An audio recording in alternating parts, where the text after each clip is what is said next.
¿Qué tal? ¿Cómo están amigos y amigas de esta comunidad? Como siempre un gusto, como siempre un placer que nos acompañen. Hablar de migración es uno de esos temas que van más allá de la agenda diaria, más allá de la coyuntura, por lo que representa no solamente en México, sino a nivel mundial, por todas sus implicaciones, tanto económicas, pero sobre todo y prioritariamente las humanitarias. Los cruces son sumamente peligrosos, cada día más restrictivos, militarizados, y eso pone en riesgo la vida de miles y miles y miles y miles y miles y miles y miles de personas que se desplazan de sus o son desplazados de sus lugares de origen buscando una mejor calidad de vida, huyendo de la violencia y muchas veces también, por supuesto, de la pobreza. Vamos a platicar con la periodista de investigación del Universal, Miriam Ramírez, sobre un trabajo que presentó precisamente esta área de dicho diario, sobre lo que pasa, por ejemplo, en el Río Bravo, lo que está pasando con los migrantes, qué están viviendo, cuál es la situación que sucede a unas semanas, para ser más exactos, a unas semanas de que Donald Trump, un poco más de un mes, de que Donald Trump llegue al poder con una política que amenaza incluso con deportaciones masivas de migrantes. Miguel Miriam, ¿cómo estás? Hola, ¿qué tal, Jesús? Muchas gracias por el espacio para hablar de este tema que pues, es una tragedia lo que las personas migrantes están viviendo en este momento en México y como dices, estamos ante la incertidumbre de si esta tragedia va a aumentar o va a empeorar a partir del próximo 20 de enero que asuma el presidente Donald Trump, porque en los últimos años las medidas de contención se han endurecido, ha crecido también la militarización en México, justo a partir de las presiones de Donald Trump la última vez que fue presidente. Y esto ha derivado lamentablemente en muertes, en cada vez más muertes de personas migrantes en su trayecto por México. Recientemente publicamos una investigación que realizamos a lo largo de casi un año en alianza con un equipo de periodistas del Washington Post y de la organización Lighthouse Reports. Y entre este gran equipo de periodistas, de analistas de datos, documentamos las muertes por ahogamiento que han ocurrido en el río Bravo, pero a la par de la política antimigrantes del gobierno de Texas. Es una política llamada Operación Lone Star, que ha sido implementada por el gobernador tejano Greg Abbott, un político conservador, un gran aliado de Donald Trump, eh, que desde 2021, marzo de 2021, lanza esta operación que ha consistido básicamente en construir una infraestructura antimigrantes en toda la frontera de Texas con México y un despliegue de militares tejanos que custodian esta frontera. Y del lado de México se ha triplicado la presencia de militares del Ejército y de la Guardia Nacional en esta misma frontera. Entonces, lo que nosotros hacemos es analizar qué ha pasado a partir de que se implementa la operación Lone Star y a partir de que México triplica su presencia militar. Y pues lo que encontramos es un incremento, es un crecimiento de muertes en el río Bravo. Si bien no podemos asegurar que esas políticas de contención provoquen el ahogamiento, pues muchos testimonios recabados principalmente en Coahuila, en Piedras Negras, de migrantes, testimonios de activistas, testimonios de defensores de derechos humanos, pues nos explican que sí hay una vinculación, hay una relación. Cada vez que el paso migratorio se hace más complicado, cada vez que se colocan más puestos militares de control migratorio, y del lado tejano hay una infraestructura cada vez más fuerte, más severa contra el migrante, pues las personas buscan rutas alternativas, rutas clandestinas, rutas en donde tienen que pagarle al crimen organizado para poder llegar a Estados Unidos, y lamentablemente esto se ha reflejado en ahogamientos. Realizamos una revisión de los ahogamientos que han ocurrido entre 2017 a 2023. Encontramos más de 1,107 personas ahogadas y un aumento que, como te comento, está muy marcado en paralelo a la operación Lone Star, que comienza en 2021, y justo ahí es donde vemos que empiezan a crecer los casos de ahogamientos.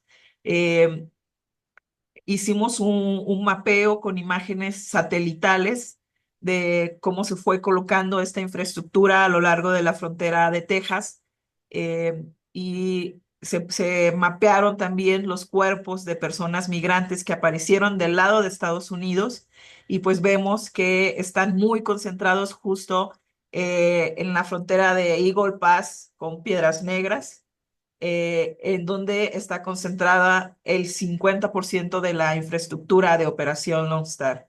Entonces, los hallazgos de esta investigación nos permiten ver que pues estas políticas de contención, estas políticas severas que se vienen implementando desde hace unos años, tanto en México como en Estados Unidos, lamentablemente se traducen en las muertes de las personas. Y creo que uno de los datos más graves y más alarmantes es que quienes más están muriendo son los niños y son las mujeres, que son, pues digamos que los grupos más vulnerables a la hora de entrar a este río, que es un río muy profundo, es un río con una corriente muy fuerte.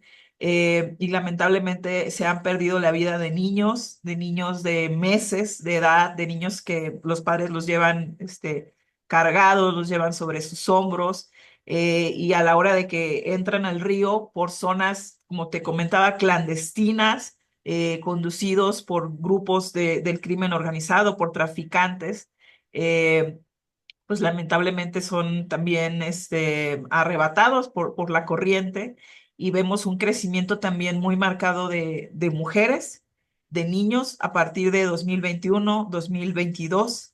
Y bueno, también platicamos con migrantes que deciden cruzar al río, que hablan de una decisión pues un poco basada en la desesperación, porque vienen de todo un contexto de persecución a lo largo de todo México, y también una persecución muy, muy fuerte en Coahuila, por parte de todas las autoridades de gobierno, desde las policías estatales de Coahuila, la Guardia Nacional, el Instituto de Migración. Hay una estrategia de contención, de evitar que el migrante llegue a la frontera norte. Una vez que entran a Coahuila, se les prohíben pues acceder a servicios públicos como los autobuses, los hoteles, los taxis. Entonces hay una persecución muy fuerte que de cierta forma influye a que las personas migrantes decidan tomar la decisión de cruzar el río nadando. Y bueno, es una situación muy compleja la que encontramos en la frontera norte. eh, pero también hicimos una segunda parte de esta investigación en la que viajamos a la frontera sur, a Chiapas, específicamente a Tapachula. Y bueno, también allá es una crisis, pues no podría señalar la gravedad de una y de otra, pero es un contexto más complejo porque Tapachula, al igual que varias regiones de Chiapas, está en medio de un enfrentamiento entre grupos del crimen organizado, entre el cártel Jalisco Nueva Generación y el cártel de Sinaloa, que en los últimos años se están peleando las rutas del tráfico de migrantes. Entonces, en Chiapas, las personas migrantes se están enfrentando a secuestros, a extorsiones, pues a asesinatos, a desapariciones, y los testimonios abundan. La mayoría de las personas migrantes que atraviesan Tapachula son víctimas de extorsión, son bajados del transporte público.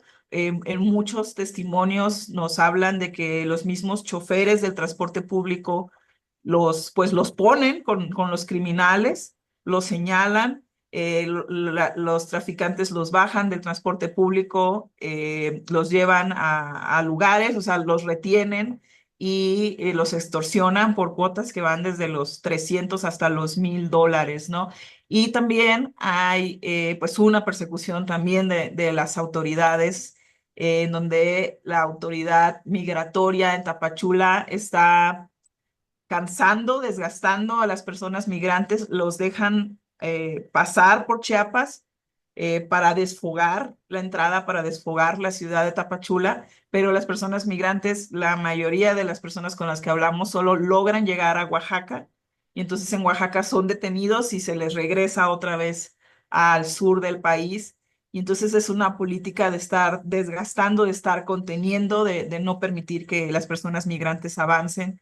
Y bueno, hay eh, una tendencia muy marcada a partir de la pandemia, en donde estamos viendo a familias completas que están migrando en estos contextos tan complejos y con tantas violaciones a derechos humanos. Entonces, esto es un poco de lo que trata esta investigación. Nos pareció muy importante medir con datos oficiales, con un trabajo de análisis, cómo impactan las medidas de contención en el incremento de las muertes, porque creo que a veces estamos normalizando la tragedia migratoria en México y vemos como una nota del día a día de que se ahogó un migrante en el río Bravo, se ahogó un niño en el río Bravo, pero a la hora de que hacemos este análisis de los últimos 6 años en el que se eh, ponen más severas estas políticas. El gobierno de Texas básicamente ha construido un muro con alambre de púas, con contenedores de carga, con mallas, con estas boyas, con cuchillas que fueron muy polémicas en su momento. Y bueno, a la hora de que hacemos este análisis, midiendo el crecimiento de esta política y midiendo los ahogamientos, nos damos cuenta que sí hay una vinculación, ¿no? Eh, y lamentablemente, pues es muy probable que a partir de que inicie el gobierno de Donald Trump, estas políticas sean todavía más severas y a lo largo de toda la frontera, no solo en Texas, ¿no? Ahorita que mencionabas esta estructura de la Operación Lone Star, estas boyas que recuerdo que incluso generaron un conflicto entre el gobierno de Joe Biden y el propio Greg Abbott y que, a final de cuentas, pues por lo que vemos, la retiraba, no la retiraba, pero estaban cobrando vidas y estaban, por supuesto, cumpliendo con su tarea, digámoslo de esa manera, de no inhibir la migración como tal, porque la migración no la estás inhibiendo. La gente sigue tratando de cruzar, sino más bien de plano de dañar al migrante. Sí, fuimos testigos en Piedras Negras, viajamos a Piedras Negras y fuimos testigos de cómo las personas con familias, con niños, cruzan el río, llegan a ya territorio tejano, pero los mismos policías, los mismos militares tejanos les obligan a regresar al río, a regresar nadando. eh, no los reciben. Lo que nos platicaban activistas que tienen años, décadas trabajando en esa frontera, es que anteriormente, antes de la operación Lone Star, el migrante cruzaba el río nadando, llegaba a Texas y se le recibía y ya iniciaba todo su proceso de asilo. Pero ahora no hay absolutamente ninguna posibilidad de entrar al territorio tejano. Entonces, lo que hacen los militares de Texas es obligar al migrante a que se regrese otra vez al río, a nadar bajo sus propios medios o a seguir caminando por la orilla, por la ribera del río, hasta que encuentre un punto federal, del gobierno federal, en donde lo puedan recibir. Pero bueno, justo esta estrategia de regresarlos al río, pues creemos que también influye mucho en los ahogamientos, en que pues se expone nuevamente a las personas a volver con sus hijos, con bebés, a volver a internarse a las aguas del río. Y son kilómetros y kilómetros y kilómetros de este muro edificado con esta infraestructura. Con imágenes satelitales y un análisis forense visual que realizamos, encontramos que se han construido más de 89 kilómetros de cerca, 36 kilómetros de muro, 8 kilómetros de alambrado, 6 kilómetros de barrera y 1 kilómetro de contenedores, que son estos contenedores de carga que son muy, muy impactantes visualmente porque pues no hay forma de que atravieses ese muro, ¿no? De contención. Oye, en este punto, eh, ¿se ha incrementado la migración de familias enteras? Porque uno de los temas que más se le cuestionó a Donald Trump fue la separación de las familias. Tú lo recuerdas mejor que yo, Miriam, cuando ubicaron a niños literalmente en jaulas, ¿no? Y que decían que los estaban regresando sin los padres y separaron a todas las familias. Ahora Trump, cuando se le pregunta, dice, pues los vamos a regresar a todos juntos, en pocas palabras para evitar que se presente esto con esa actitud tan particular que tiene este hombre. Pero se ha incrementado este fenómeno de las familias migrantes, es decir, que salen todos ya, ya no solamente es el padre que se adelanta o el hermano mayor o incluso la madre y deja a los niños al cuidado de otras familias, ahora salen todos. Hay las familias completas, mamá, papá, hijos, también muchas mujeres que van solas con sus hijos o mujeres embarazadas, mujeres muy jóvenes, también hombres y mujeres muy jóvenes, menos de 30 años entre en sus veintes.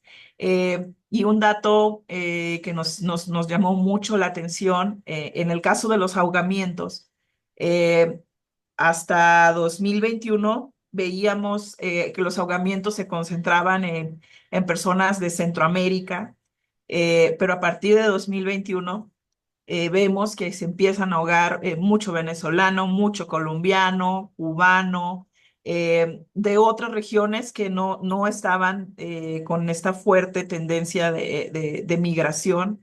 Y bueno, estas son las personas que se ahogaron, pero creo que también es coincidente con el flujo migratorio que está cambiando y que sí, efectivamente, las personas activistas, investigadores con las que platicamos, tanto en la frontera norte como en la frontera sur, nos explican que la pandemia por COVID ha sido pues un detonante que ha provocado que migren familias enteras. También los fenómenos ambientales que han sucedido en el sur de Latinoamérica y también en otros países, porque también nos tocó ver mucha migración de personas de África, de personas de Medio Oriente. Eso lo vimos como muy marcado también en Tapachula. Y te digo, es muy notoria, es muy fuerte la presencia de familias y de niños. Los albergues están llenos de niños muy, muy pequeñitos, en unas condiciones que la verdad son inhumanas. Ahorita este punto que mencionas, yéndonos al sur, entiendo por este gran trabajo que realizaron que los desfogan de Tapachula, digámoslo así, ¿no? Para tratar como que de liberar un poco lo que es Chiapas, pero los paran en Oaxaca, los regresan entonces, y en pocas palabras estamos, como bien lo definen ustedes mismos, en una especie de bucle que los únicos que ganan, pues son los integrantes del crimen organizado, porque obviamente me imagino que cada viaje cuesta, no creo que haya reintegro, ¿verdad? Ni mucho menos. Y dos, esta postura punitiva que existe de la presencia militar, por ejemplo, en la frontera sur, ¿tú le ves espacio para intensificarse todavía más a raíz precisamente de que el propio Trump será sí o sí una de las exigencias y demandas que pondrá sobre la mesa el 20 de enero?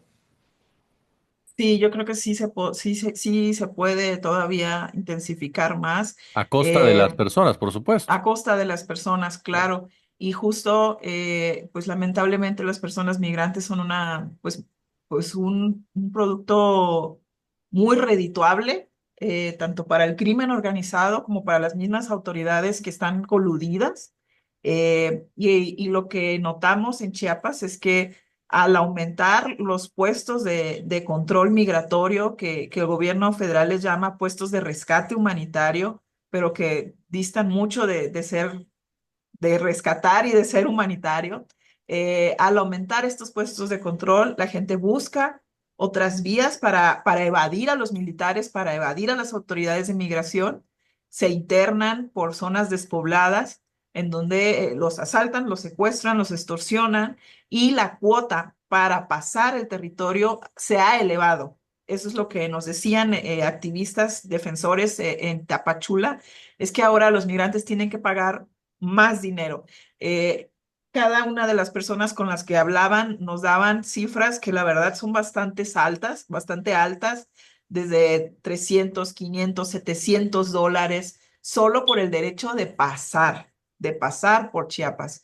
Entonces es un negocio enorme el tráfico de personas migrantes, eh, que como te decía al inicio, o sea, estas políticas de contención no están frenando Claro. el flujo, sino que están obligando a las personas a recurrir a estas rutas que son más peligrosas, por supuesto que más costosas, y pues las personas migrantes realmente vienen en unas condiciones de pobreza extrema que creo que no alcanzamos a comprender la gravedad de lo que se está viviendo en sus diferentes países.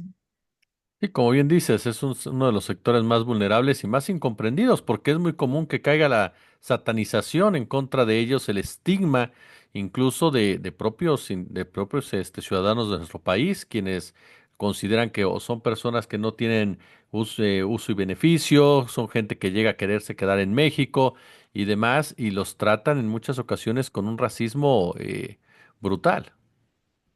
Así es, sí, bueno, eso creo que es la parte más difícil de este tema. Incluso me ha tocado, ahora que se publicó la investigación, leer muchos comentarios en redes sociales donde cuestionan cómo es que como un padre o madre te metas al río con tu bebé, te metas al río con tus niños a exponerlos, pero hay todo un contexto detrás de que tuvieron que atravesar todo el país en una situación muy compleja, con un gran desgaste económico, emocional y sin ninguna condición de regresar al lugar de donde vienes huyendo. Entonces, la verdad que sí es un tema, pues sí, es difícil de entender por qué toman esta decisión, pero pues finalmente creo que también tenemos que empatizar con las condiciones en las que migran las personas y en la medida de lo posible, pues echarle la mano como mexicanos, ¿no? Que están pasando por nuestro país. Y es una realidad que se está viviendo en nuestro país. Claro. Ahí lo tiene usted, amigos y amigas de esta comunidad, una trampa migratoria. Este trabajo que ha llevado a cabo precisamente nuestra querida Miriam Ramírez en el diario El Universal, en cooperación con otros, en colaboración, perdón, con otros periodistas, Migrar el único camino. Por cierto, son los trabajos que están presentes ya en eluniversal.com.mx. Querida Miriam, como siempre, yo te agradezco muchísimo estos minutos y que compartas con nuestra comunidad tus excelentes trabajos. No, pues muchas gracias a ustedes por el espacio y seguimos en contacto.